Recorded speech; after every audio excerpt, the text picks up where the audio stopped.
Salut les jeunes pousses, comment vous allez? Je vous envoie ce message parce que la dernière fois que je vous ai vu c'était il y a un an et demi. Et depuis un an et demi, j'ai fait du vélo jusqu'en Malaisie. Donc maintenant là je suis en Malaisie avec mon vélo depuis la France. J'ai traversé 15 pays. Je sais pas si vous réussirez à tous les nommer. 15 pays. Mais pourquoi tous ces kilomètres à vélo, vous me direz? Petite explication. Me voici. J'ai 25 ans et depuis le lycée, je pense à partir autour du monde à vélo. Sans argent et le temps d'obtenir un diplôme, il me faudra 7 ans avant de réellement partir. 7 années durant lesquelles ma conscience se fait. Je doute de tout, dans un système qui ne répond à rien. Il me faut revenir à l'essentiel, apprendre à cultiver ce que je mange. Alors, en 2013, c'est décidé. Je partirai à vélo à la rencontre de ceux qui œuvrent pour une agroécologie autour du monde. Le projet s'intitulera Le cycle de la Terre, un voyage à vélo autour du monde à la découverte des pratiques de l'agroécologie.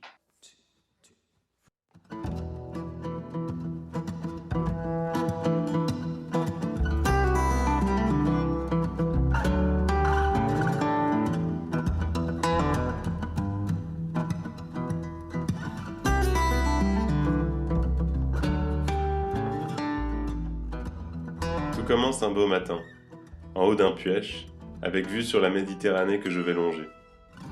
Je me lance dans l'aventure. Il est 8 heures du matin, le soleil vient de se lever. Je redescends vers ce petit village, lieu de vacances de mon enfance. Mon vélo, tout comme moi, trépigne d'impatience après un an de préparation. Dans la garrigue du matin, j'exulte ma joie, puis pose un pied-à-terre. Nous sommes à Saint-Bosile-de-Montmel, où mes amis m'attendent pour le départ. Devant chez moi, je remplis mes sacoches. Mon vélo est chargé et je me dirige vers la place de la mairie. Mon frère, ma mère et mes amis, ainsi que beaucoup d'enfants du village, se sont réunis pour m'encourager. Il suffira d'un coup de pédale et me voilà parti.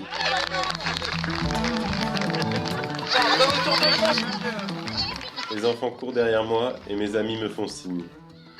Je ne sais pas quand je les reverrai ni quand je reviendrai. Je pars pour au minimum un an en direction de la Malaisie.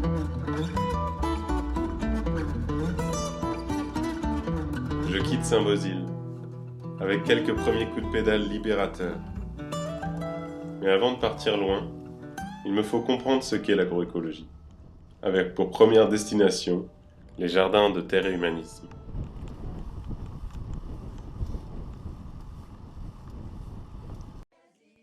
Je monte en Ardèche, à La Blachère. Les jardins de terre et humanisme ont initialement été créés autour des idées de Pierre Rabhi.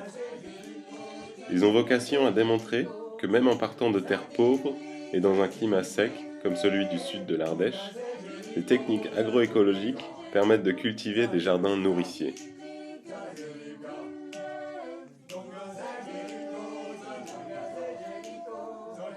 Je m'y promène et le résultat est là.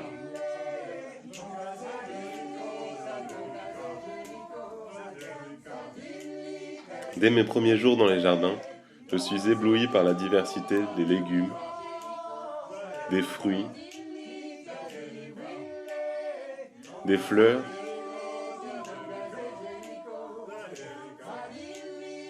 et de toutes ces couleurs qui peuplent le jardin. Je me demande alors quelles sont ces techniques qui permettent de cultiver autant de biodiversité. Avec l'équipe de bénévoles dans les jardins, j'apprends donc ces premières techniques indispensables pour le prendre soin de la terre. La grelinette, le compost, les engrais verts ou encore le paillage. J'apprends à semer et à multiplier, un enseignement quotidien que je fais avec mes mains.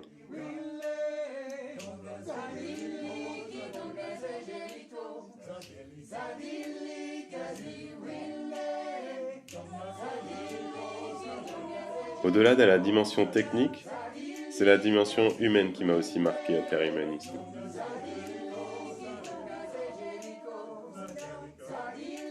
Au jardin se croisent bénévoles, stagiaires et salariés de l'association, où chacun est ouvert à l'échange et aux discussions. Il est agréable de partager et de confronter ses idées, ses projets et ses envies. Un lieu indéniablement de ressources, étonnant et inspirant pour bien débuter mon voyage.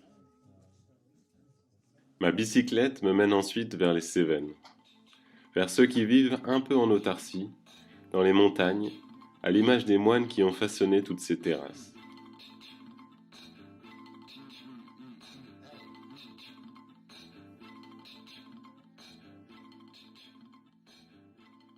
J'y retrouve Christophe dans les forêts de châtaigniers. C'est l'époque des récoltes. À la lumière d'automne, dans les silences des terrasses des Cévennes, quel bonheur simple où l'on profite de ce que la saison nous offre. Chacun, même si le travail est répétitif, apprécie ce moment où son esprit se laisse aller entre pèlerine et pérégrination. Et ce, malgré les épines qui se mettent dans nos doigts. La châtaigne est un trésor qui affuit nos assiettes depuis la guerre. Et pourtant, c'est une denrée plus riche que la plupart de nos céréales. À la base de l'alimentation ici, surtout grillée au feu de bois.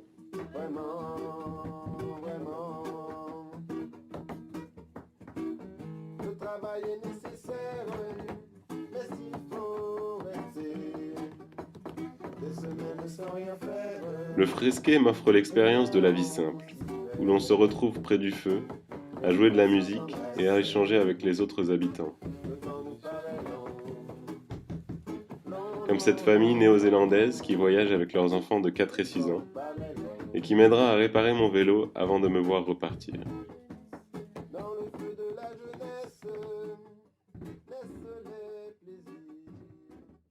Ma traversée vers la Drôme m'offrira un bain seul dans les gorges de l'Ardèche.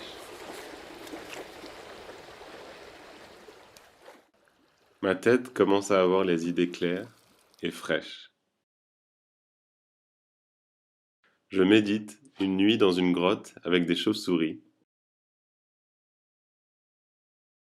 puis rejoins mon père pour un col avant les champs de blé de la Drôme. Je viens y passer 2 semaines dans le GAEC des Petits Grains, une ferme terre de liens où l'on cultive toutes les étapes de cet épi, de la graine à la farine, qui bien dosée avec de l'eau, du sel, pétrie dans un levain naturel et un peu de repos donne la pâte à pain. Un savoir-faire ancestral en France où l'on boule, façonne, où l'on confectionne ces pains qui seront enfournés dans le four à bois. À la sortie, c'est tout un savoir-faire que je découvre. Ce petit tapotement creux qui, à l'oreille du boulanger, c'est dire si le pain est prêt. Je me contenterai du tri pour les différentes livraisons, à domicile, à la map locale ou sur les étals du point de vente paysan. Je repartirai avec 2-3 de ces délicieuses confections sur ma bicyclette. Direction la Provence avec de la neige.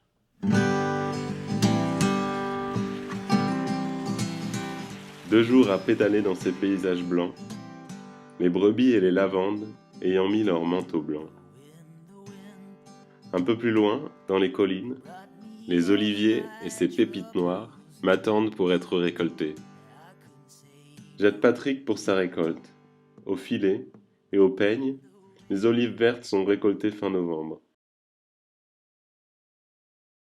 Ces sacs sont alors effeuillés, pour ensuite être mis 6 mois dans du saumur pour celle de table, et partir à la presse pour donner une huile tendre pour les autres.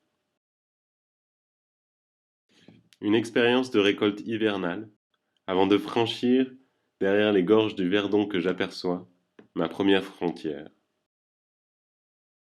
Ces 3 mois en France m'ont offert une première vision de l'agroécologie, où les cultures se complètent au fil des saisons, où la terre est en lien direct avec nos assiettes, et où les hommes partagent la simplicité de la vie pour mieux grandir ensemble. Alors merci à tous pour votre accueil. Je pars maintenant vers l'Italie. Pour ces premiers kilomètres en pays étranger, un groupe d'amis me rejoint. Derrière mon vélo chargé, Priscilla est en tenue d'hiver.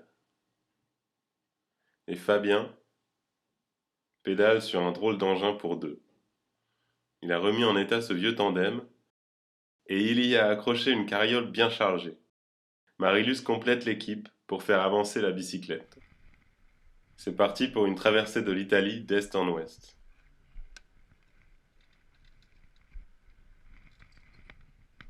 Depuis la France, nous longeons la Méditerranée, traversant les Rivieras et les stations balnéaires. En ce mois de décembre 2013, les plages sont vides, libres pour nos pique-niques et nos veillées nocturnes. La journée, ce sont les petites villes pittoresques de l'Italie qui s'ouvrent. Sans touristes, les ruelles sont vides et nous passons à vélo à toute vitesse. Nous pédalons de place en place, découvrant l'Italie en hiver.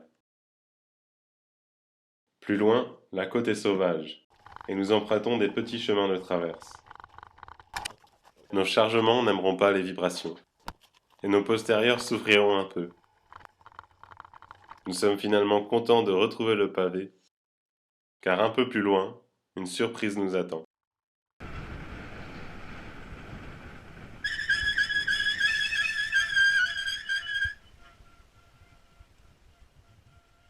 Les 5 terres. Des montagnes plongeantes dans la Méditerranée et des petits villages qui se perchent en haut des falaises. On en visitera peu, de peur de descendre et de remonter à vélo, mais Portofino nous donne un avant-goût de la beauté de ces villages et on profite de l'Italie en hiver. Plus loin, un vieux tunnel réaffecté nous donnera des frayeurs. Allez! Le top départ est lancé et il nous faut filer à toute vitesse car c'est un sens unique à circulation alternée. À ce jeu-là, le tandem est bien plus rapide. Ils sont costauds, ils sont costauds. Nous détalons à toute vitesse sans savoir quand arrivera la fin. Chaque lumière semble être à le bout. Des kilomètres s'enchaînent et les premières voitures nous doublent. Enfin la lumière. Et non. Un simple arrêt pour laisser passer nos poursuivants à moteur. Encore quelques centaines de mètres. Une erreur de parcours. Et nous voilà enfin sortis du tunnel. Nous sommes contents alors de croiser, sur une route à double sens, toutes ces voitures potentielles collisions et comprendrons que ce tunnel soit en fait interdit au vélo. Un col à 700 mètres nous fera passer de l'autre côté de l'Italie, vers la plaine de Pau, un plat sans fin et glacial où nous longeons les canaux et où malgré la rudesse du climat, la beauté du froid nous saisit. Des campements gelés, le matin la tente craque. Mais chaque matin, nous repartons avec entrain, sur ces chemins, une étape italienne qui aura ravi nos amis malgré le froid. Mon voyage en Italie se termine à Venise. Venise sous la pluie et Venise inondée. Je devrais traverser la place Saint-Marc à vélo et mon passage fut remarqué.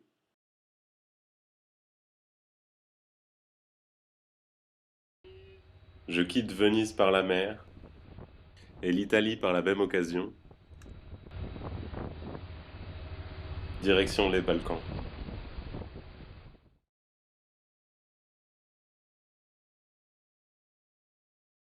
Dans les Balkans, les pays ne sont pas grands et les frontières s'enchaînent. Slovénie, Croatie. En Croatie, je fais ma première grosse casse qui m'oblige à un arrêt au stand. Un mécanicien à la fois très compétent et pragmatique, qui m'annoncera que mon vélo n'arrivera très probablement pas en Malaisie, mais me confirmera aussi que tant que ça marche, ça marche. Alors je roule, l'espoir au bout du guidon. Sur les côtes croates, je croiserai Clément, un animateur de cirque parti autour de l'Europe. Nous profiterons de la beauté de ses couchers de soleil, de ses réveils parfois humides, et nous traverserons ensemble la Bosnie en moins d'une demi-heure.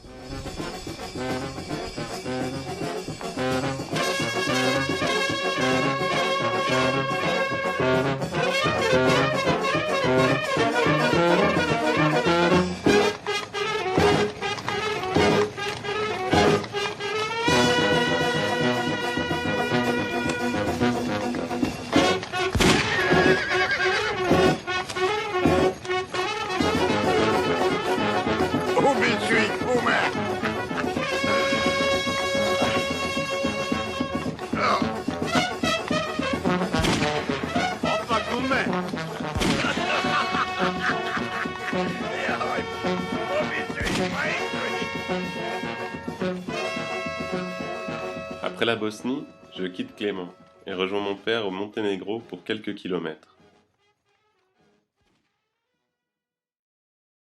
Puis, c'est mon premier choc culturel, l'Albanie. Dans ces plaines, un nouveau jour se lève et les montagnes me rappellent que l'hiver est là.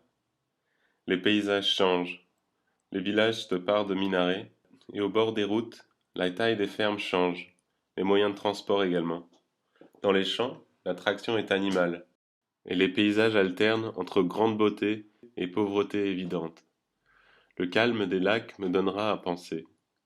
Je découvre ici une autre Europe, hors de l'Union européenne, où chacun tente de vivre avec des petits moyens, et où les traces de l'histoire, comme la mafia, est omniprésente. L'Albanie est un choc et me laissera une trace indélébile, la première de mon voyage.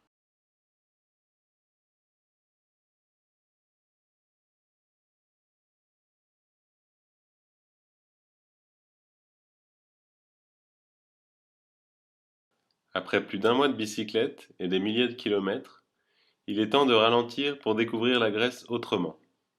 La Grèce de Pélitie. Pélitie est le nom d'un arbre en Grèce, où se retrouvaient les anciens. Et sous cet arbre, si on écoute bien, les semences nous racontent une histoire.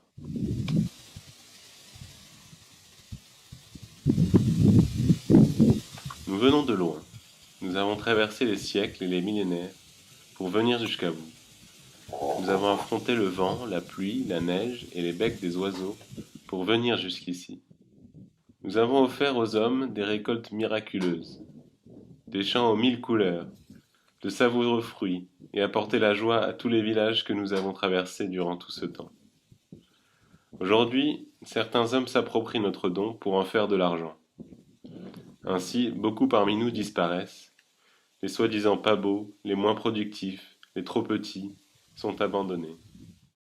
Pourtant, ils sont souvent les plus riches, les plus goûtus ou les plus sains d'entre nous.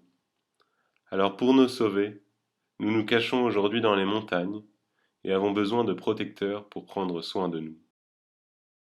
Cette histoire, Panagiotis, le fondateur de Pélitie, la raconte sans cesse dans les écoles de Grèce. Il est l'un de ses protecteurs. Entre 1995 et 2000, il a parcouru la Grèce entière, souvent à pied ou en autostop, afin de recueillir dans les villages les variétés locales des plantes cultivées. Très vite, au vu de la disparition croissante de ces variétés, il s'est senti la responsabilité de leur préservation et a créé cette association autour d'un petit groupe de paysans et de jardiniers prêts à conserver les semences et à les distribuer.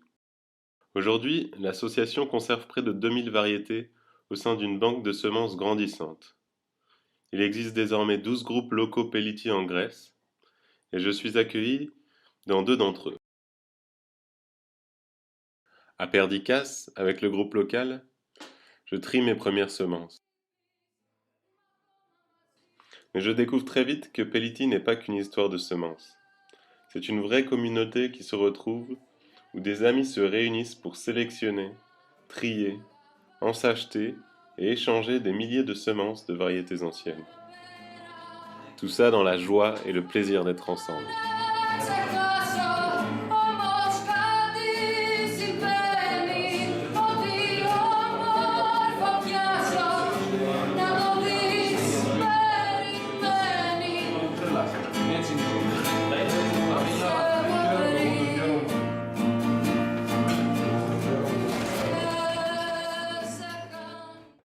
Un peu plus loin, je rencontre les écoliers de Komotini. Et je comprends que Peliti est aussi une communauté où on apprend aux plus jeunes à préserver ses semences. À Komotini, dans les écoles, on leur apprend à prendre soin et à donner tout l'amour nécessaire pour les faire grandir, du fruit jusqu'au plant de tomates, en passant par toutes les étapes de la semence.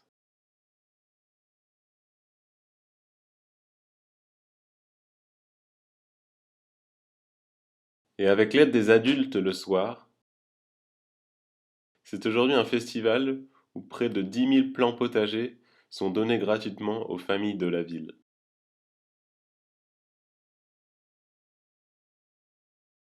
Une communauté alternative, source d'un espoir sans fin, où chacun grandirait dans l'échange et le partage pour voir cette diversité qu'est la vie se multiplier. Avec les fermiers de Peliti, je découvre également un autre équilibre qui m'inspire. Nick, par exemple, travaille à la mine de charbon. Il ne vit pas du maraîchage, mais le reste de son temps, il cultive un grand jardin et nourrit plus que sa famille. Nico, lui, est instituteur, et il se nourrit à 80% de son jardin. Il passe du temps dans ses rangs et dans sa serre un peu spéciale, à cultiver ses salades et tous les légumes qui le feront vivre. Un équilibre entre activité professionnelle et jardin nourricier qui m'inspire. Alors moi aussi, je commence à planter ces graines de l'espoir, et sur mon chemin vers la Turquie, les arbres y fleurissent déjà fin février. Depuis la frontière, pour atteindre le centre-ville d'Istanbul, je passerai 2 jours entiers à pédaler dans une banlieue urbaine interminable. Au bout, le détroit du Bosphore, le mythique passage vers l'Asie. Istanbul m'en donne un avant-goût. La mosquée bleue, la mosquée Sainte-Sophie ou encore le palais Dolmabahçe. J'y passerai 10 jours. 10 jours à observer l'Asie depuis le fameux pont des pêcheurs de Galata. C'est une grande étape de mon voyage et je me sens pour la toute première fois vraiment parti. Pourtant, passer en Orient à vélo ne sera pas évident. Le seul pont qui franchit le Bosphore est interdit aux bicyclettes. Je prendrai la navette et sur l'eau, je vois l'Europe partir derrière moi, un nouveau continent à découvrir.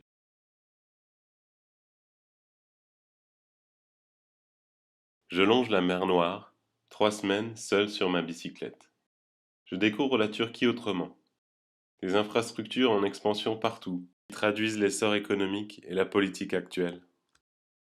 Des collines, verdies par les monocultures de noisettes, et fournissent 60 à 80% des noisettes du monde. Elles remplissent les échoppes. Des vieux villages ottomans, où l'on m'accueille dans une ferme de l'époque, vieille de plus de 400 ans. Sur les bords de la route, les mosquées se construisent, les écoles m'accueillent, et partout, je trouve où camper. Au bord de la mer, dans des bâtisses en construction, et même dans les mosquées où on m'accueille à bras ouverts. Je finirai dans un petit port, avec un coucher de soleil sublime, avant de monter dans les montagnes du Kashgar. La vallée de Shamlemshin est située au pied des montagnes que je devrais franchir pour passer vers l'Iran. La vallée longe la rivière et monte dans des montagnes abruptes où les cultures de thé sont les rois. Dans ces forêts, on m'attend pour le récolter, à Ekodanitap, une ferme où on accède à pied et où derrière une petite porte, c'est la culture traditionnelle qui m'attend, d'une origine arménienne.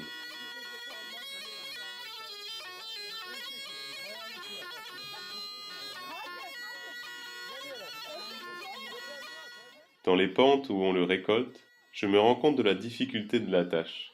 Des toutes petites feuilles à sélectionner pour une maigre récolte qui sera séchée à la fin de la journée. Une tasse de thé, ça se mérite. Conquis par cette vallée, je contemple les montagnes que je m'apprête à franchir. Durant l'ascension, au détour d'un virage, j'aperçois Miquel, un cycliste espagnol qui inéluctablement me rattrape. Belle surprise. Et quelques kilomètres plus loin, c'est Tom, un autre cycliste belge, que nous rattrapons. 2 rencontres inattendues pour franchir le col à 2500 mètres qui nous attend le lendemain. C'est Miquel qui arrive en haut en premier. Il nous attendra 2 heures au sommet et finalement continuera sa route pensant que nous nous sommes épuisés. C'est que la montée est longue. Très très longue. Nous arriverons au sommet avec Tom et pour le saut final, mes jambes me lâchent et je m'écroule. Il me faut du repos. 2 jours plus tard, nous sommes sur les hauts plateaux du Ardahan, avec une surprise au bout de la route. Derrière Tom, c'est Axel et Bruno, 2 Français, qui vont eux aussi vers l'Iran. Une rencontre de cyclistes au milieu de la Turquie, ce n'est pas commun. Une vraie petite compagnie, filmée par un autre cycliste que l'on connaît, Mickaël. Nous partons ainsi tous les 5 vers l'Iran, à l'assaut du mont Ararat. Nos premiers kilomètres se font dans la tempête de vent. Un vent tellement fort que nos vélos se penchent. Nous trouvons refuge dans un local pour quelques heures. Finalement, le temps s'éclaircit, et au bord de la frontière arménienne, nous voyons apparaître à l'horizon le mont Ararat, point culminant de la Turquie qui marque la frontière avec l'Iran. Les plateaux sont vastes et sa hauteur nous fait croire qu'il est proche. Mais nous le suivrons durant près d'une semaine avant d'atteindre son pied.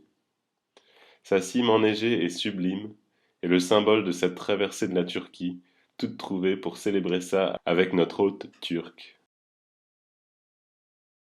Nous nous offrirons une dernière nuit au pied de ce colosse, et notre campement paraît minuscule.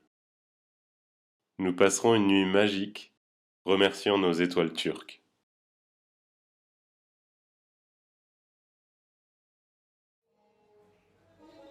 Dès le passage de la frontière, les paysages changent, et c'est tout un peuple qui nous accueille, du pain dans chaque ville, et des nuits chez l'habitant. L'hospitalité iranienne est bien réelle, pas de quoi effrayer cette cycliste de 67 ans, venue d'Australie.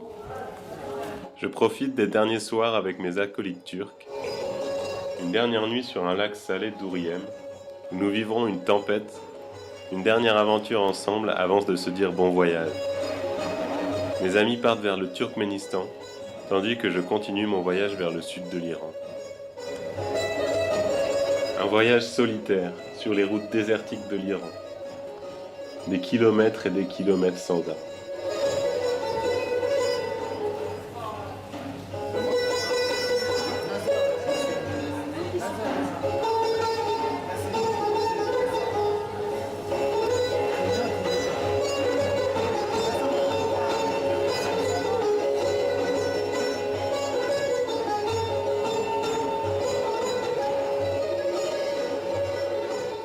Une vraie traversée du désert, où les caravansérails sont mes seuls refuges pour la nuit.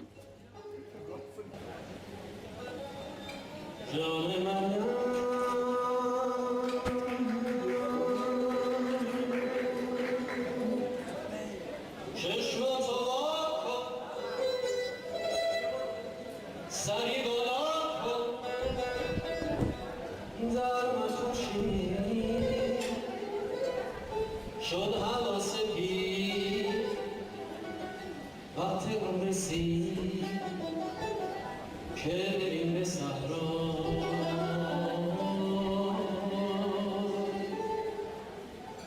در من خورشید شد هوا سپید. Bon, je profite. Un peu de soleil, un peu trop caravansérail. Je vais vous montrer mon petit montage quotidien. Ma maison. Aujourd'hui c'est au milieu des Nesquik. Hein, un peu vieux les Nesquik, mais ils sont confortables. Voilà. Enjoy.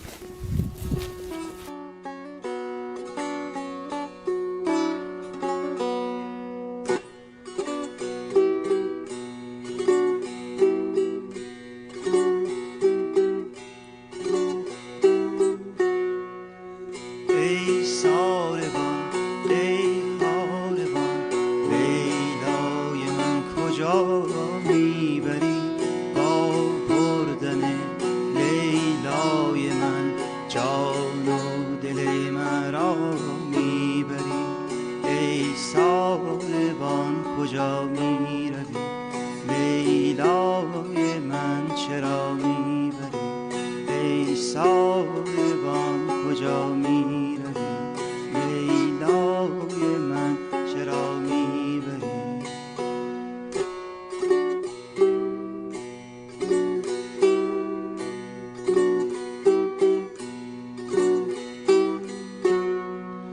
در بستن پیمان ما تنها گواه ما شد خدا تا این جهان بر پا بود این عشق ما بماند به جا ای ساربان کجا می روی لیلای من چرا می بری ای ساربان کجا Et voilà, mon petit chez moi. C'est tranquille pour la nuit. Bibi fait dodo. 12 minutes quand même. Oh, bien rodé, bien rodé. Bah, il ne me reste plus qu'à aller faire dodo, aller dormir et espérer peut-être que d'autres personnes viennent à l'hôtel pour boire une petite bière. Ciao. J'arriverai finalement à Isfahan, capitale de la culture perse, qui réserve à ses visiteurs des merveilles datant de l'Empire perse. Derrière son image meurtrie par les médias, les Iraniens réservent à quiconque les rencontre une vraie poésie de la vie. Celui qui créa la terre et la roue de l'univers a comme voulu tourmenter nos cœurs angoissés. Toutes ces lèvres de rubis, tous ces boucles musquées, le Créateur les a enfouies sous les dalles de la terre. Cette caravane de l'existence, comme elle passe, aussi capte le bonheur de chaque instant fugace. Ne te soucie pas, et chanson des convives de demain, apporte-nous la coupe avant que la nuit ne déteint. L'Iran se finit sur ces quelques vers. Yazd et Shiraz seront du voyage, mais je vous laisse la surprise d'y aller. Je continue moi mon voyage vers le sud, où la chaleur commence à être invivable. Je pédale de 5h du matin à 10h du matin, puis après je recommence à 17h. Je me rapproche du golfe Persique pour passer la mer de Dubaï et voler vers l'Inde, mon vélo bien emballé.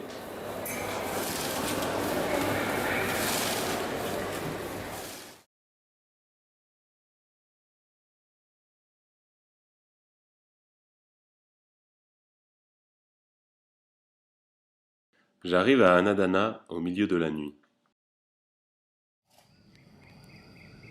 À l'aube, à l'heure où les fermiers indiens se lèvent. La journée commence très tôt par quelques gestes simples mais sacrés. La traite des vaches.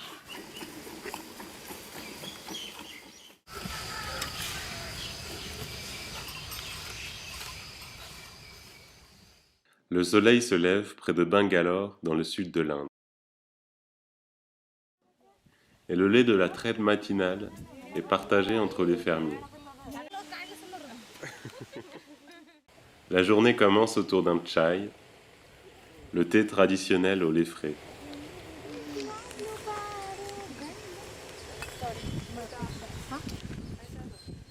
Anadana fait vivre 18 fermiers.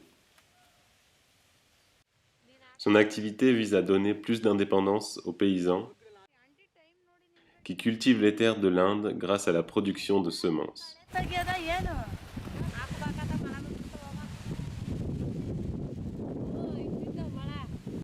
Alors, avec l'aide de quelques pollinisateurs, les semences sont récoltées. La carotte, avec ses fleurs séchées pleines de semences, ces fleurs sont étalées sur le sol, puis les semences sont triées pour être récoltées.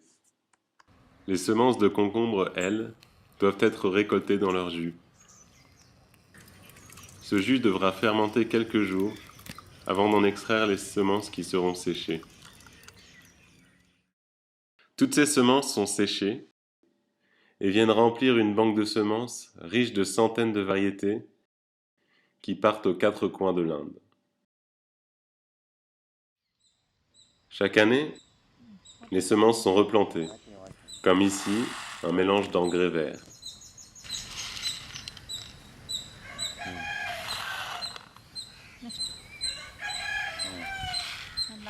Ce mélange viendra enrichir le sol des jardins.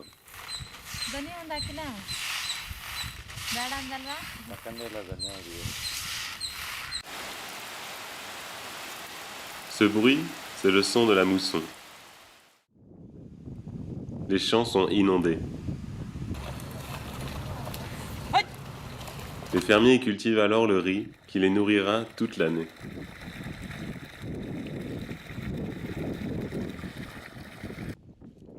On les encourage même à retourner dans leur village pour semer riz et autres céréales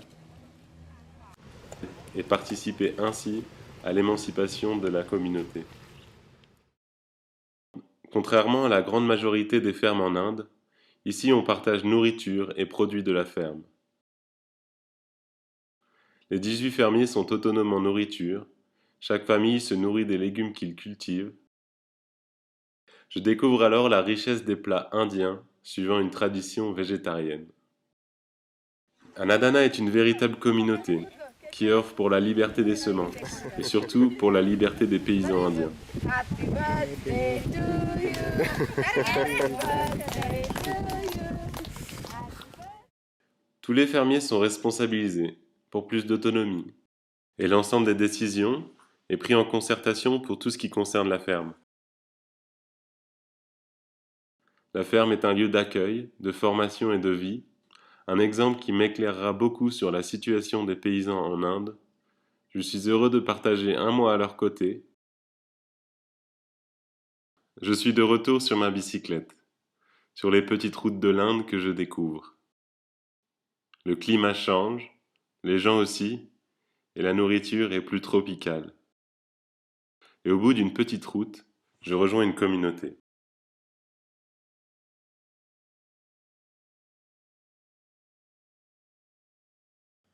Sadhana, une communauté dans la forêt où je rencontre beaucoup de bénévoles. Une en particulier va nous guider, Victoria. Hello Victoria. Bonjour Romain. Je rencontre Victoria le premier jour de mon arrivée. Elle cuisine dans la forêt. Et toi, tu es celui qui arrive à vélo depuis la France. Sadhana Forest est une communauté qui restaure depuis 2003 une forêt de manière écologique et suivant un mode de vie durable. Ce sont près de 30 hectares de terres arides, érodées, laissées déforestées par les colons successifs de Pondichéry, qui se transforment peu à peu en une forêt vivante. Appelant à la solidarité des êtres humains, le but de Sadhana est aussi d'initier un grand nombre de bénévoles à une manière de vivre écologique, saine, sans gaspillage et suivant un régime vegan. Et nous sommes toujours plus nombreux à venir ici avec joie et un grand sourire. Chaque matin, les dizaines de bénévoles présents se lèvent à l'aube et après un réveil en groupe, s'activent aux différentes tâches. Un groupe cuisine le petit déjeuner.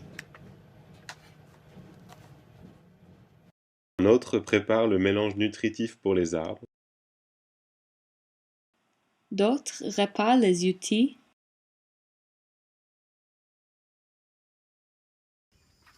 Il y a ceux qui nettoient les toilettes sèches.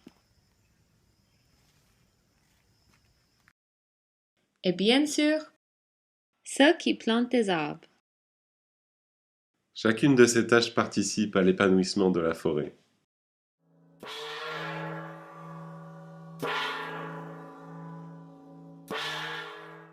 Et quand le gong retentit, Tous les bénévoles se retrouvent pour partager un repas vegan, local et biologique. après le petit déjeuner, chacun retourne au travail pour une deuxième session. Mais ici, on ne travaille pas, on réalise un seva.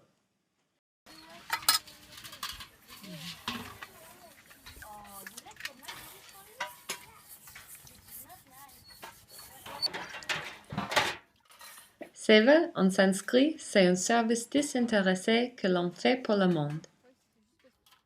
Chacun s'active donc pour une action globale, au profit de la forêt et pour l'épanouissement de tous.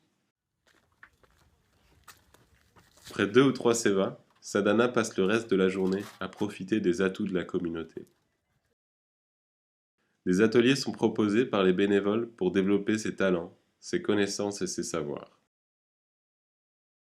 Et le clou de la semaine, c'est la scène ouverte. Way up, way up, way up, way up.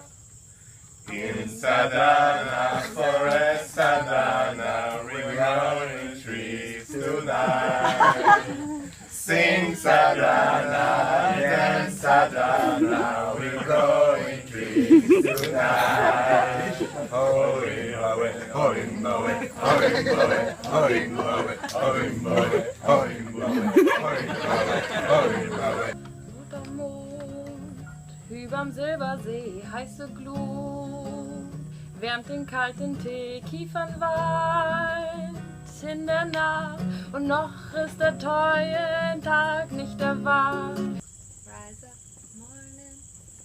Smiles the rising sun, feeling the birds in my closer, thinking sweet songs. Ma belle chanter, dans Sadhana forest stranger.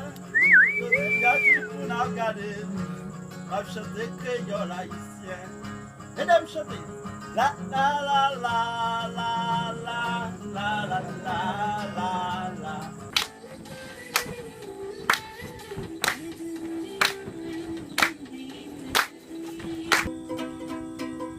They're gonna put me in the movies.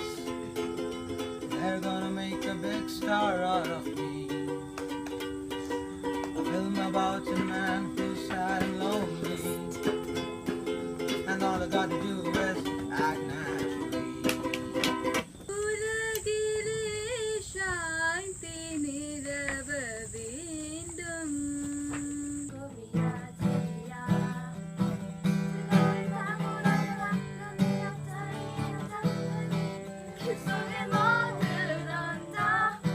Sometimes he's playing music, sometimes he stops because he thinks I'm too ridiculous. So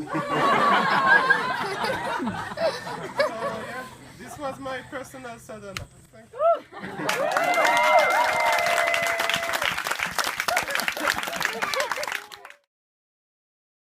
Car ici, ce n'est pas autant les humains qui font grandir la forêt. Mais la forêt qui fait grandir les humains. Avant de repartir à vélo, nous décidons d'aller passer une nuit en haut d'une montagne sacrée. Là-bas, une idée grandit dans nos têtes. Et si je partageais ma route? Je pourrais trouver un vélo. Et nous partirions découvrir l'Inde ensemble? C'est une bonne idée, ça.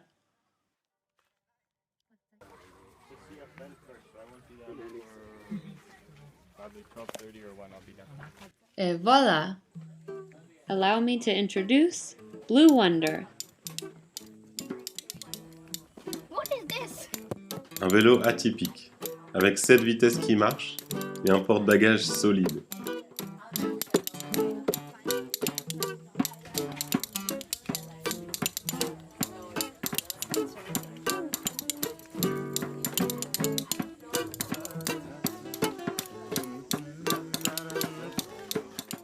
Et avec tous les encouragements de la forêt, le vélo est prêt à partir pour mon premier voyage à vélo.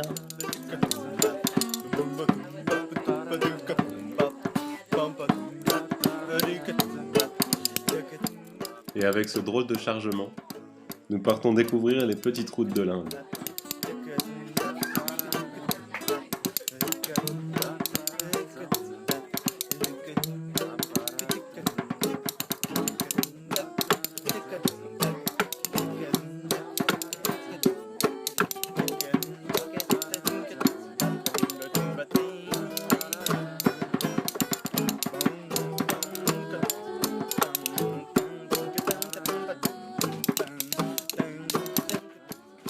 On pédale, on repart Blue Wonder et on se fait des nouveaux amis.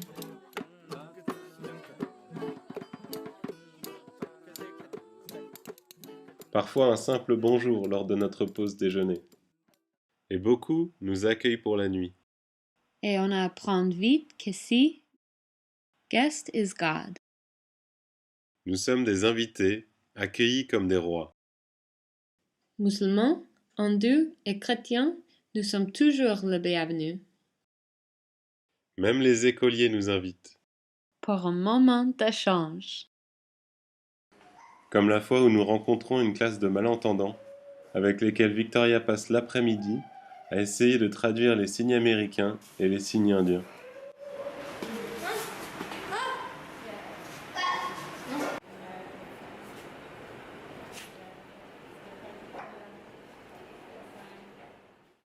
Le préféré, le signe I love you.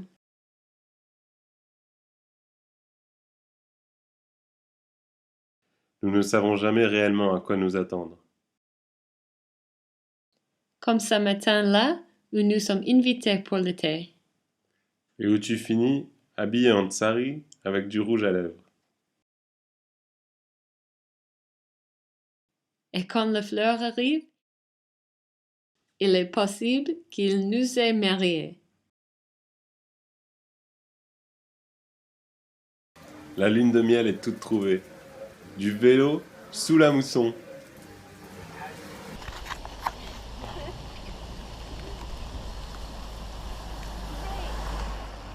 Et quand même, chaque soir, une raison de célébrer.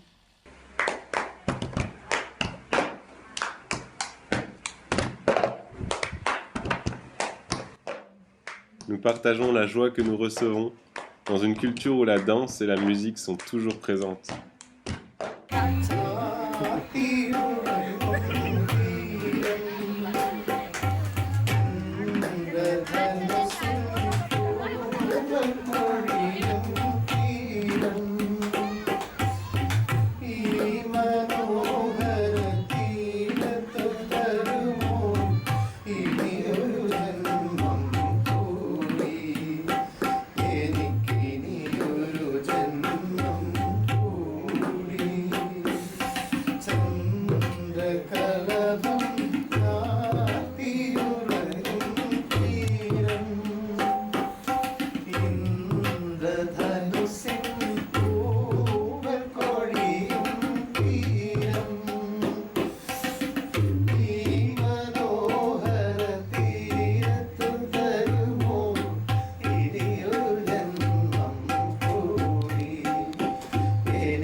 La route nous mène finalement à Varanasi, où nous célébrons une dernière grande fête avant de franchir la frontière du Népal. Diwali, une fête hindoue très populaire en Inde, la fête des Lumières. Les Indiens y célèbrent la victoire de la lumière sur les ténèbres, Du bien sur le mal. de l'espoir sur le désespoir.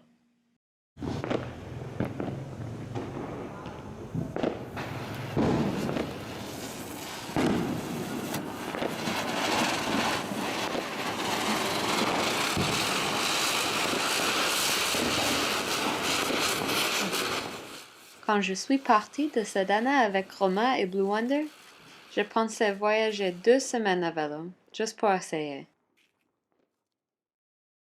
Et me voici, après 4 mois, à la frontière de l'Inde et du Népal. Toujours à pédaler avec Roma pour une nouvelle aventure.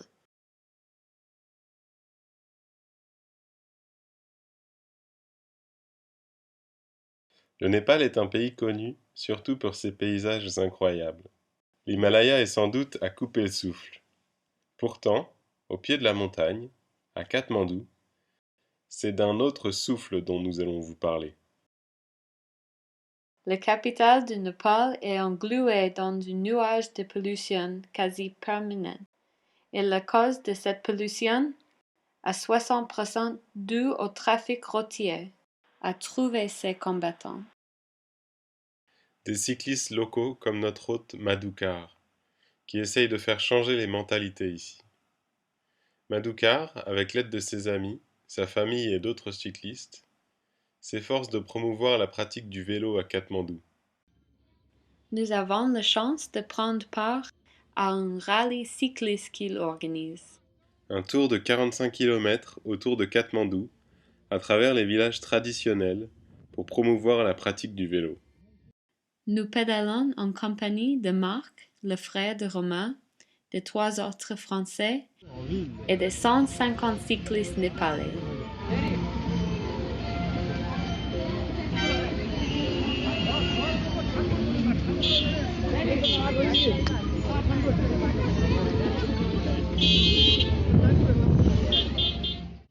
Au départ, nous n'avions aucune idée de ce qui pouvait nous attendre. Cette journée sera finalement un régal, avec une organisation exceptionnelle et un véritable enthousiasme.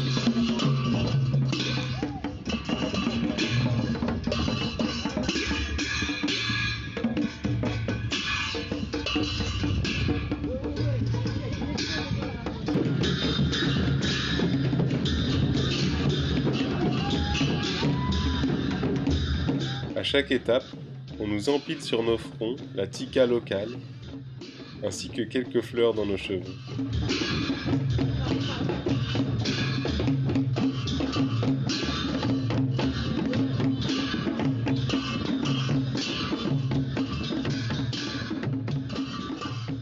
Et après 3 heures de rallye, c'est toute notre figure qui est rouge. On finit avec un grand sourire, tous ensemble autour d'un bon repas.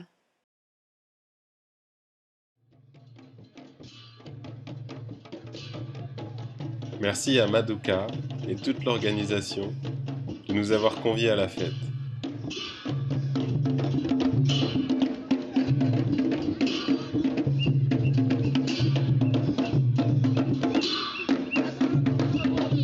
Un bel exemple à suivre.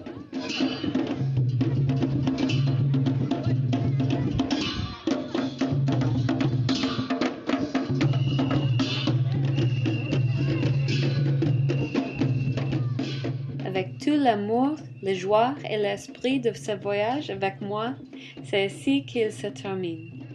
Du moins jusqu'à la prochaine aventure.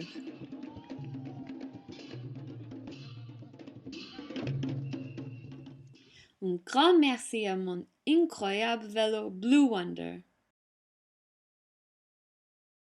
Un dernier verre et une coupe de cheveux pour mon partenaire d'aventure avant de partir pour l'aéroport. Je troque une fabuleuse aventurière pour un frère indien en devenir. Un au revoir à nos hôtes à Katmandou, avant de partir avec Marc et son nouveau vélo, déniché dans les ruelles de Katmandou. Nous redescendons dans la vallée et apercevons dans le fond le point culminant du monde, l'Everest. Un dernier au revoir à l'Himalaya pour rejoindre le plat des Terrailles.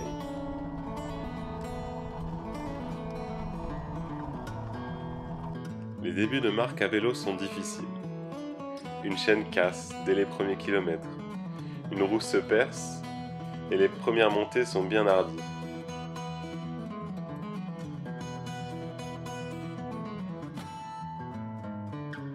Le terrain nous offre un peu de repos avec une biodiversité étonnante, mais c'est sans compter sur une giardia, une bactérie qui nous clouera au lit plusieurs jours. Finalement, nous rejoignons la frontière pour un nouveau passage en Inde, l'Inde du Nord-Est, pour un voyage épique qui commence au bord du Gange.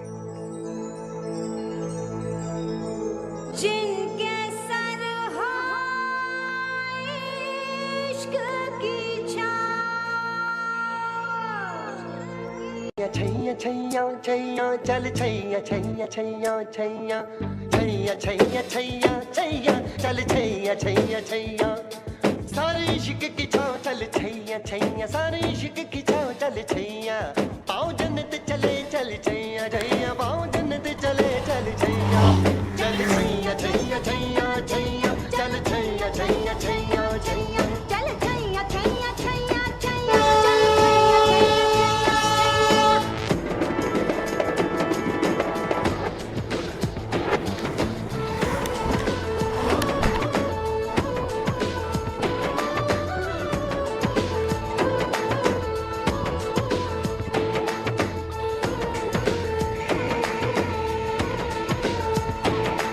गुलपोश कभी इतराए कहीं महके तो नजर आ जाए कहीं तावीज बना के पहनूं उसे आयत की तरह मिल जाए कहीं तावीज़ बना के पहनूं से ओ यार है जो ईमान की तरह मेरा नगमा वही मेरा कलमा वही मेरा नगमा नगमा मेरा कलमा कलमा मेरा नगमा कलमा मेरा नगमा नगमा नगमा मेरा कलमा कलमा मेरा कलमा नगमा यार मिसाले रोज चले पाँव के तले फिर दोस्त चले कभी डाल डाल कभी बात बात में हवा पे ढूंढूं उसके निशान सारे इश्क की छाँव चल छैया छैया सारे इश्क की छाँव चल छैया पाँव जन्नत चले चल छैया छैया पाँव जन्नत चले चल छैया छैया छैया छैया चल छैया छैया छैया छैया चल छैया छैया छैया छैया छैया छैया Chaiyya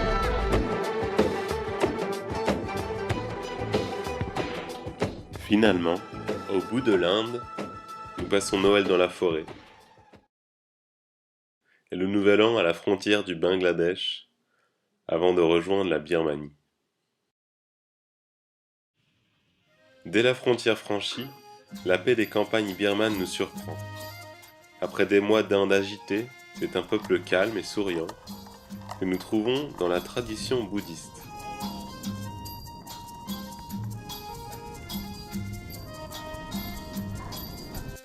Bercé par sa culture bouddhiste, nous trouvons la paix au milieu des stupas qui tintillent. Un voyage de 27 jours le long des fleuves, บุญแล้วที่กล่าวคำชมคุณถึงกับล้นละเมอฉันกลัวเพ้อแต่ลมไม่อยากเชื่อคำกลัวจะช้ำใจระทมถึงไรผู้ชมก็ยังไม่อยากหมายปอง et parfois à travers la jungle qui nous donne la vision d'un pays très spécial. แจ่มเหลือเกินหรือยอดชายตาลายไหมเมื่อได้แลมองเมื่อเวลาฉันเดินถ้ามองเพลินเดียวจะตกคลองรถบนถนนมันจะชนคนมองจราจรตะลึง Pour compléter notre voyage, interrogés par tous les déchets que nous avons vus en Inde ou en Birmanie, nous nous sommes lancé un défi zéro déchet pendant un mois. Au final, un tout petit sac. Nous sommes fiers de le montrer, de l'exhiber, pour encourager les gens à moins consommer et moins émettre de déchets. Finalement, nous arrivons en Thaïlande, où je pars retrouver la forêt.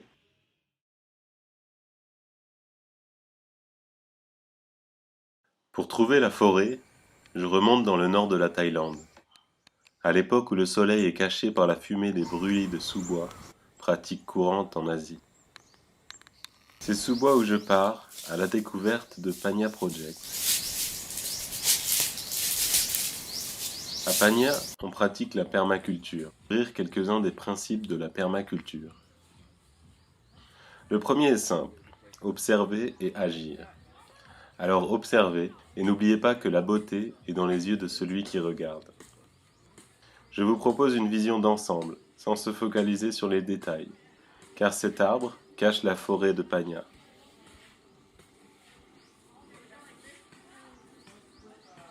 Un autre principe clé de la permaculture est de créer une production alimentaire vers l'autonomie, car on ne peut pas travailler l'estomac vide. Alors des jardins entourent le lieu de vie pour garnir nos assiettes.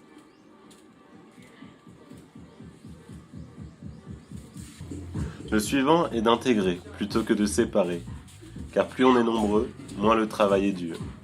Et surtout, plus on s'amuse.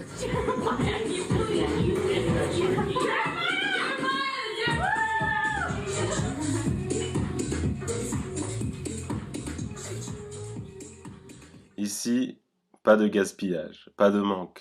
Chaque ressource est valorisée. L'eau, par exemple, est collectée des toitures, puis filtrée pour être bue. Tandis que les eaux de vaisselle et de cuisine sont nettoyées par phytoépuration pour arroser les jardins.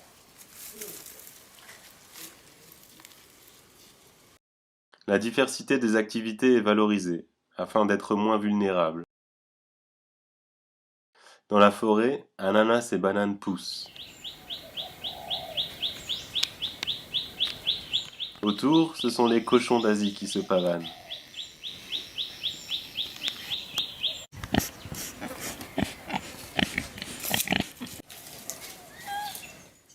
Et les oies qui courent avec leurs quelques œufs.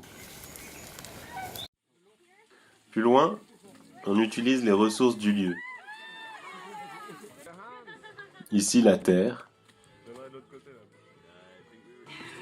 qui serviront à construire les maisons des habitants.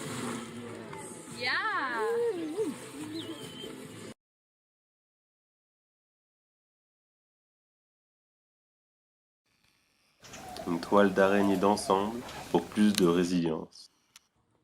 Alors ici, chaque jour, on sème et on propage la vie, même si la route semble hasardeuse.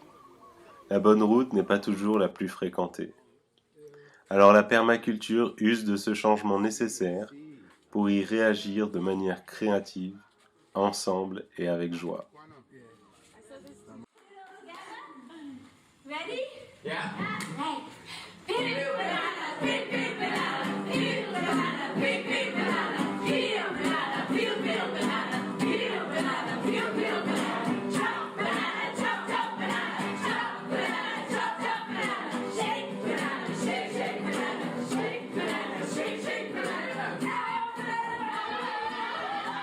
Durant plus de 2 semaines, nous grandissons tous ensemble avant de repartir sur la route. Direction la frontière de la Malaisie. Mais avant, un petit arrêt au stand s'impose.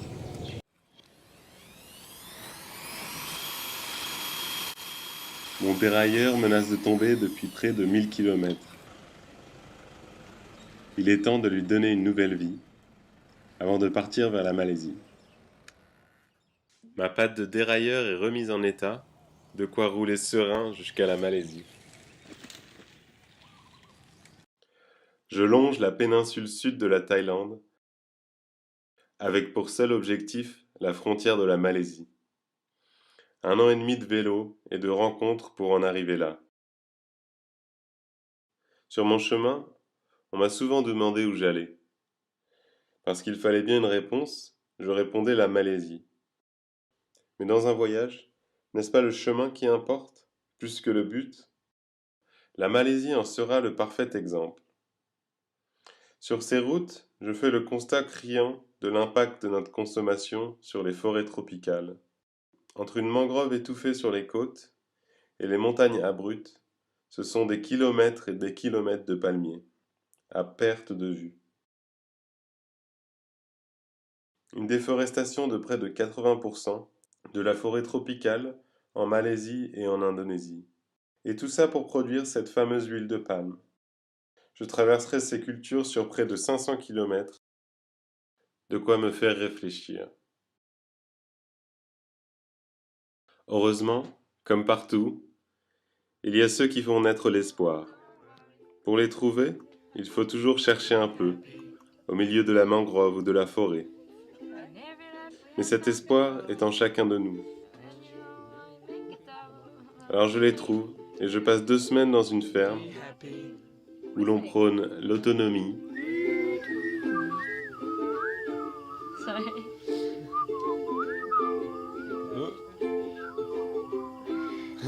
la permaculture,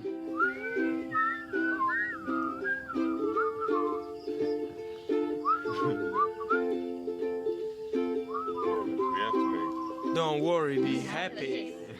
Il s'agit de faire corps avec la diversité de la nature et de prôner l'amour plutôt que la destruction. Don't worry, be Happy.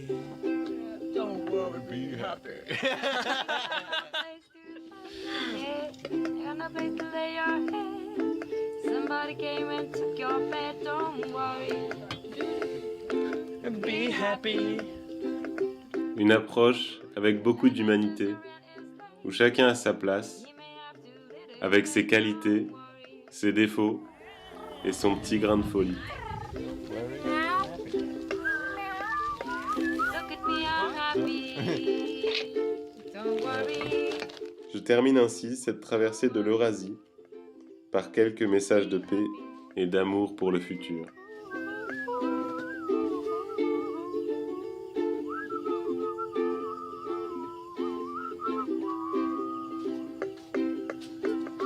Ain't eat enough cake tonight. It's okay, don't worry. Be happy. Somebody's gonna set it right, they're gonna break. They're gonna lie. Et ils m'ont tous accueilli avec mon petit vélo.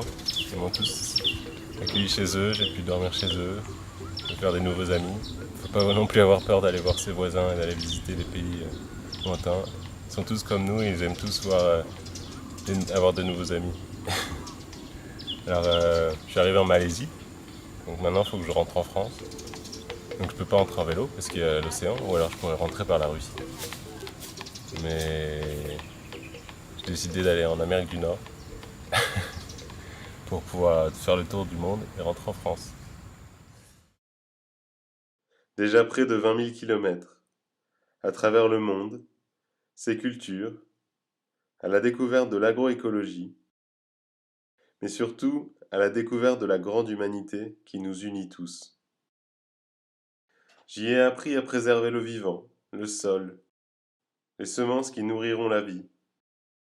J'y ai aussi appris que l'espoir qui réside en chacun de nous est décuplé quand nous le faisons ensemble, qu'il ne faut pas avoir peur, mais confiance en ce que nous pouvons apporter au monde. Alors sur ces mots, je pars vers un autre continent que je ne pensais jamais découvrir, l'Amérique du Nord.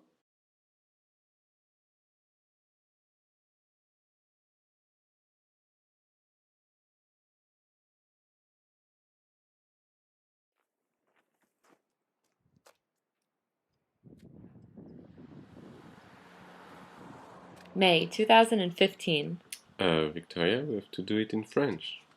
Ah, d'accord. Mai 2015. La côte pacifique des États-Unis. Sur le bord de la route numéro 1 de Californie, j'observe les baleines sur l'une des côtes les plus majestueuses de mon voyage. Au départ, je n'avais pas prévu de passer en Amérique. Mais l'aventure me pousse à retrouver Victoria dans l'une des fermes les plus inspirantes et déjantées de mon voyage.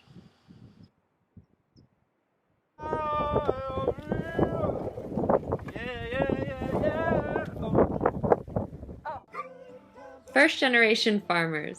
En français, une nouvelle génération de fermiers, des jeunes bénévoles pleins d'énergie.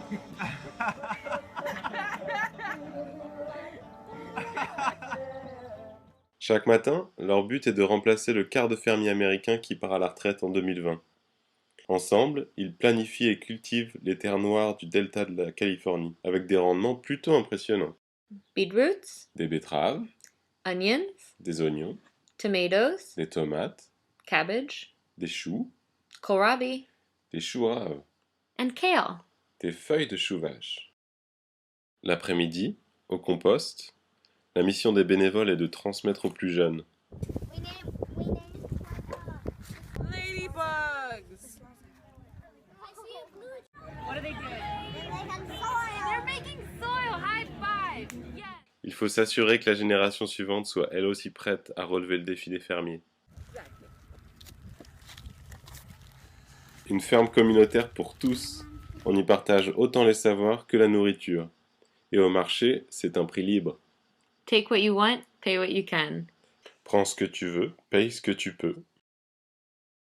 Grâce à l'énergie du groupe de bénévoles, blettes, betteraves, choux raves et choux kale sont donnés dans 4 marchés par semaine avec un espace dédié aux enfants. Et le reste du temps, We just enjoy life.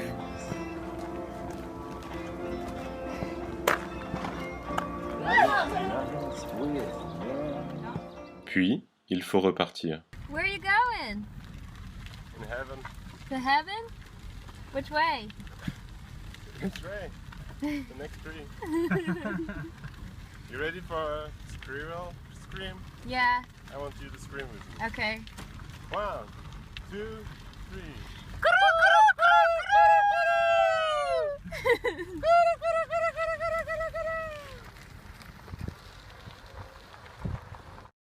Je repars sur la route, et Victoria aussi. Je traverse la Californie à vélo avec des amis français. De mon côté, je franchis la chaîne des Rocheuses par la route pavée la plus haute des États-Unis. 3700 mètres.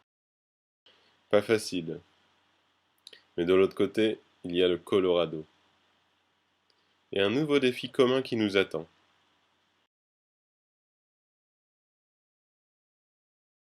Petit calcul de mi-parcours aux États-Unis.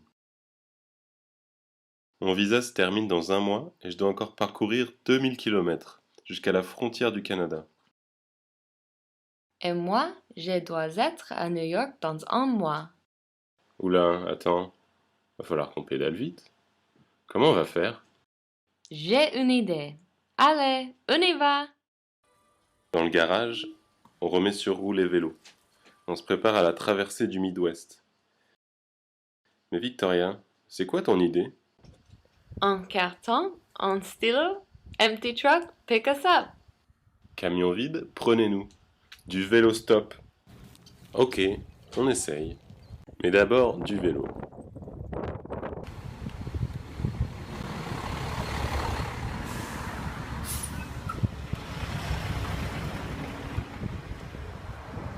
Perks of riding a bicycle.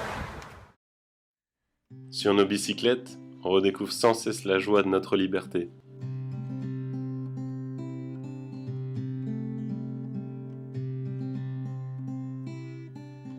Et dans les lignes droites sans fin du Midwest, cette longue ligne jaune nous donne envie de décoller.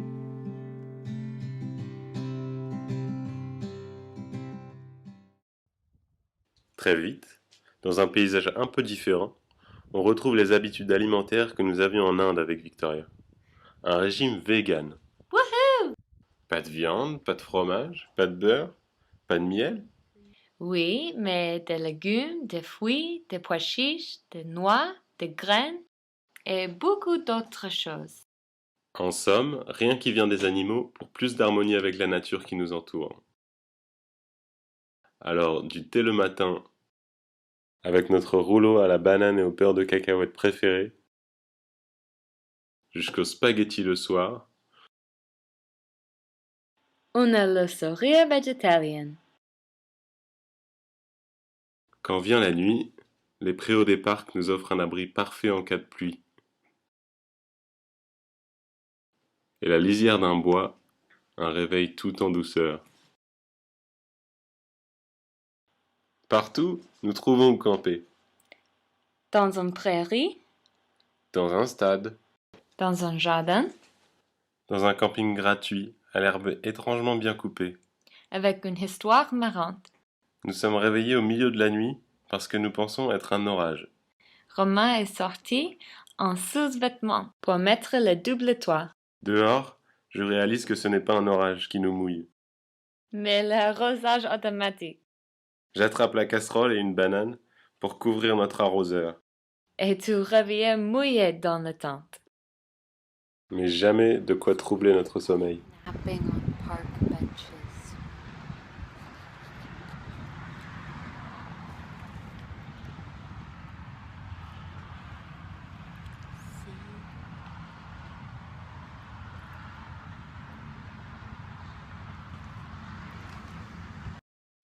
Le jour, les lignes droites sont interminables.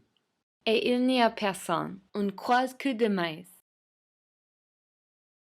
Il est grand temps de tester notre nouvelle idée. De pied à terre, on lève le pouce et on s'active pour attirer les pick-up. Mais danser comme ça marche pas. Mais si, tu vas voir. Attends un peu. Encore.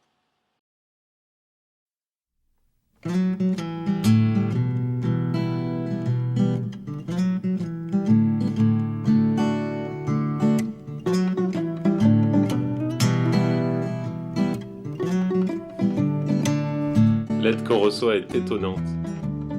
Misty n'hésite pas à entasser nos vélos dans sa petite voiture et Lena et son amie à faire demi-tour sur l'autoroute pour arracher nos vélos à leur moto.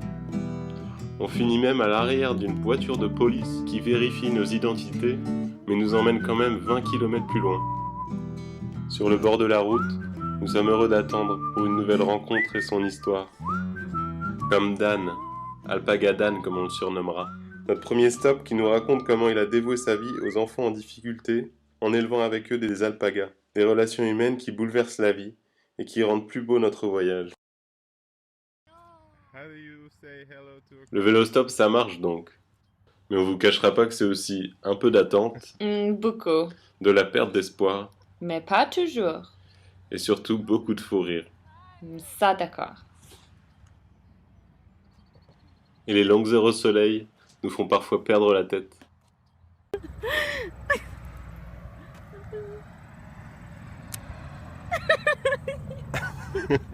I have drops of sweat here. You My look like dear. you're in a I got a swimming. sunburn as a bee. It's crazy. And we want someone to pick us. Possible. It's like I pee my pen now. How you want someone to take us? No way! Oh my gosh, we're Yes, so thank sweaty. you, son. You're not. You're in the shade It's so now. hot. I love you. Holy Come back shit. tomorrow. Bring a big shower now. Et malgré notre sueur de cycliste et nos vélos chargés, quelqu'un nous a pris et nous a emmenés un peu plus loin. L'astuce est donc de garder le sourire et petit à petit, on franchit à vélo la frontière des 7 États du Midwest que l'on traverse.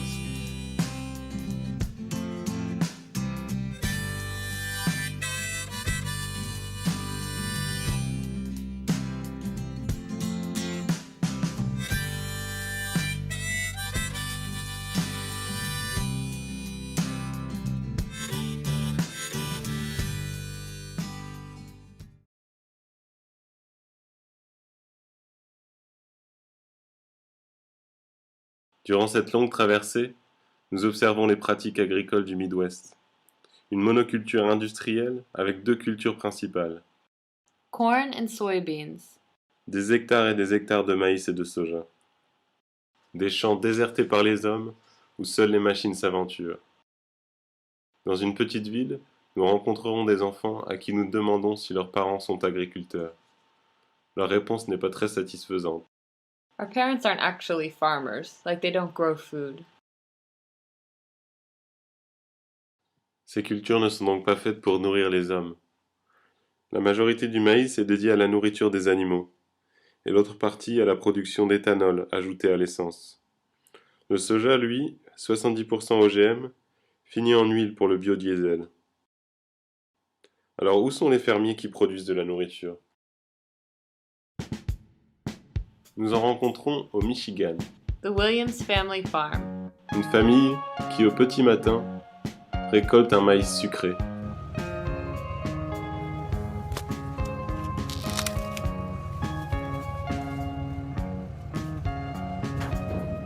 First corn of the day. Père, frère et sœur sont debout dès 5 heures pour la récolte.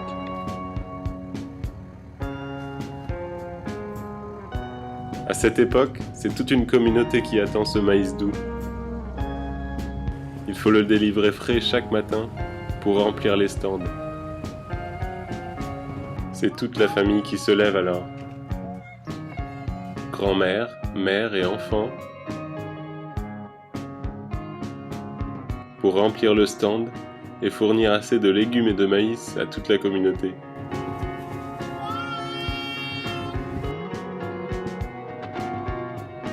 Tous les jours, on stand plein avec le haricot, la tomate et la courgette du jardin pour nourrir les petits hommes.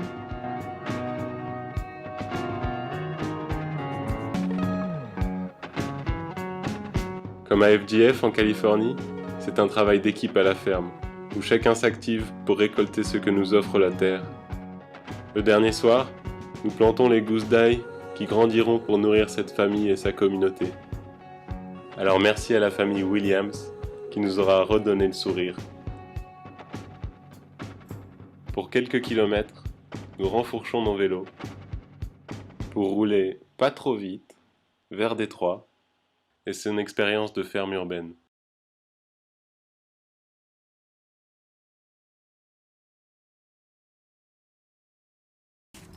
Victoria, tu t'attendais à voir quoi à Détroit?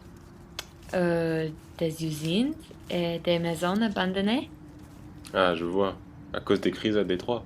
Mais oui, Détroit était la capitale automobile des États-Unis au début du XXe siècle.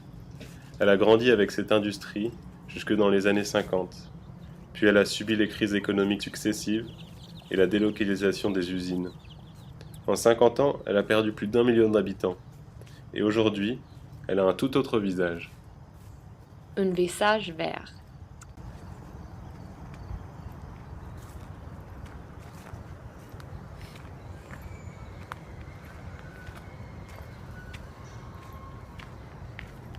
Ces terrains vagues transformés en fermes sont les vestiges de la crise automobile à Détroit. Une crise qui a plongé la ville dans un food desert. Un désert alimentaire où l'accès à la nourriture le plus proche est souvent une station essence. Alors en 2003, la révolution des jardins commence.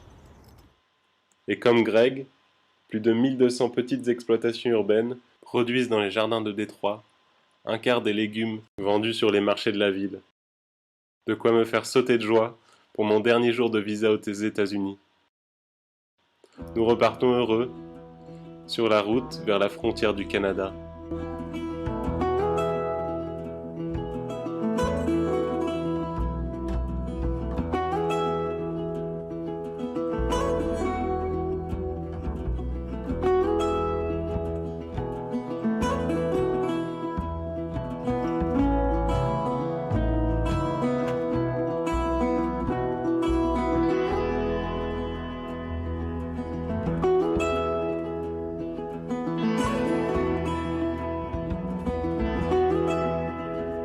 What are we doing?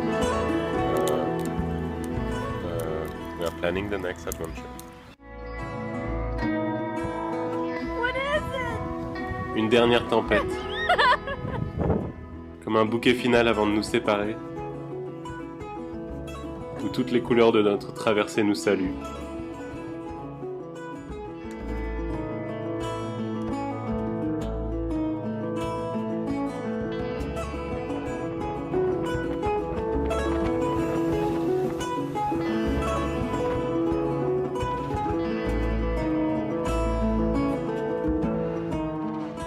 Nos routes se séparent. En attendant de pouvoir franchir à nouveau la frontière américaine, je prends la route dans les forêts du Canada, où les familles ne rigolent pas avec le vélo.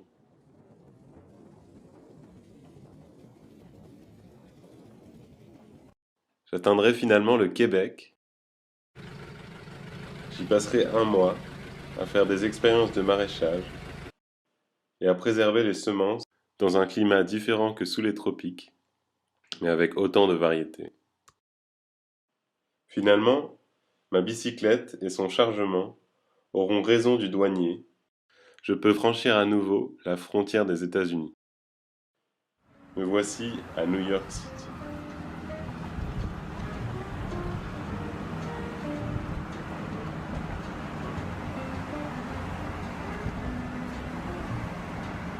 Deux mois à vivre une vie bien différente, en travaillant au marché de Manhattan pour pouvoir terminer l'aventure. Il y aura bien sûr de belles rencontres et des souvenirs pour la vie, en pensant à l'avenir sur les quais de Brooklyn. Le soleil a rendez-vous, le soleil a rendez-vous avec la lune qui part. Mais la lune ne le sait pas. Lune?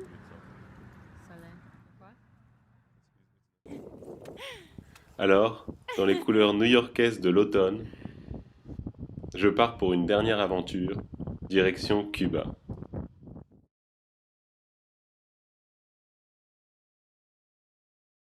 Je longe la côte est en bus pour rejoindre Miami. nous quittons Miami pour Cuba. Tout un symbole. Entre l'extravagance de Miami et la simplicité des côtes cubaines qui nous attendent. Un pont diplomatique que nous allons franchir en voilier. Nous longeons la côte de la Floride, direction La Havane. Une traversée agitée qui nous permet d'apprécier une arrivée tranquille à Cuba. Même proche de la capitale, les côtes sont calmes. Sur l'eau, nos seules rencontres sont les pêcheurs. Nous irons à la rencontre dans les différentes stations de pêche près desquelles nous mouillons le bateau. Ils s'activent au lever et à la tombée de la nuit pour pêcher les poissons, mais surtout le homard. Ces stations de pêche isolées, nous en verrons des dizaines. À l'image de leur île, les Cubains vivent des ressources locales. La pêche, la noix de coco. Depuis les années 90, Cuba est esselée.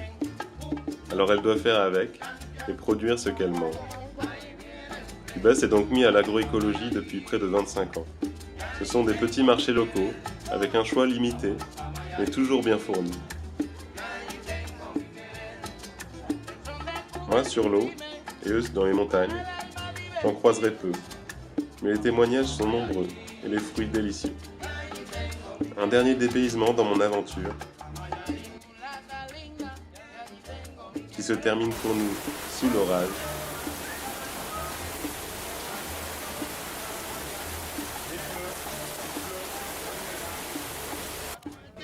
Un coup de tonnerre qui sonne mon retour en Europe.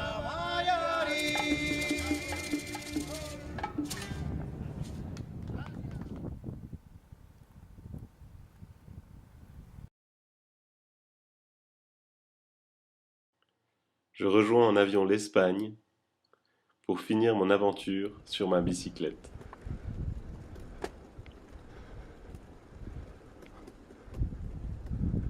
« 500 km sur les routes de la Castille et sur les petits chemins qui redescendent vers la côte méditerranéenne. Au bout, la frontière de la France. » T'as vu? On est le 17 décembre, derrière les montagnes, c'est la France.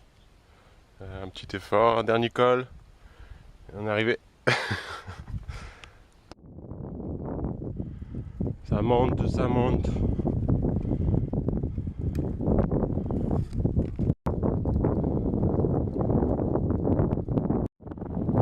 C'est bientôt la fin du col. Ça n'a pas l'air de faire très beau en France. Et même si le comité d'accueil est nuageux, la joie est là. Je retrouve la France, après 2 ans et demi de voyage et près de 800 jours sur les routes. Voilà, poste frontière 591. Il n'y a personne pour m'accueillir, mais c'est la France. Et maintenant, on va à la maison. Je crois que c'est par là. Pas sûr, mais je crois. Encore quelques kilomètres pour célébrer mon retour à Montpellier. 2 amis cyclistes me rejoignent. Mon frère m'attend sur la place de la Comédie. Je retrouve quelques repères urbains, et surtout me dirige vers les vignes. C'est un petit groupe de cyclistes de Saint-Bosile qui est venu m'accueillir pour faire le dernier kilomètre. Une petite troupe qui longe le circuit des vignes bien connu jusqu'au clocher de Saint-Bosile. Je suis de nouveau de retour à Saint-Bosile, après un long voyage à vélo à la rencontre du monde.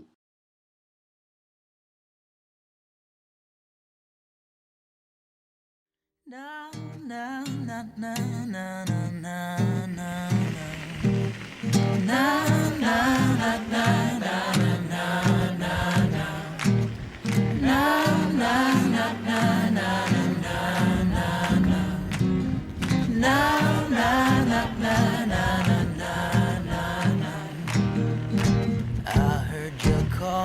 from the mountain. mountains. Do do do do, and you're the one I like to hear. And when that big old sun ain't shining, do do do do, well I got you, so I don't care. Na na na na na na na na na na na na na na.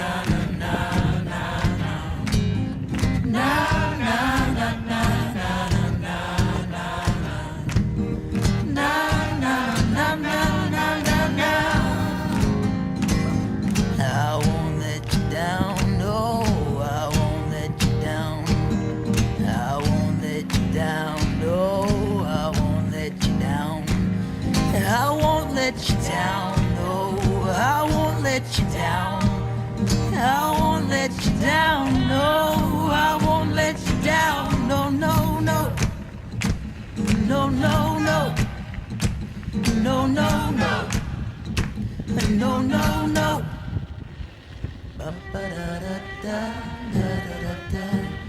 Ba ba da da da da da da. Ba ba da da da.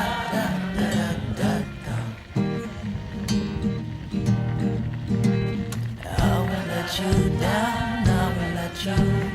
I won't let you down, I won't let you. I won't let you down, I won't let you down. I won't let you down, I won't let you. I won't let you down, I won't let you. I won't let you down.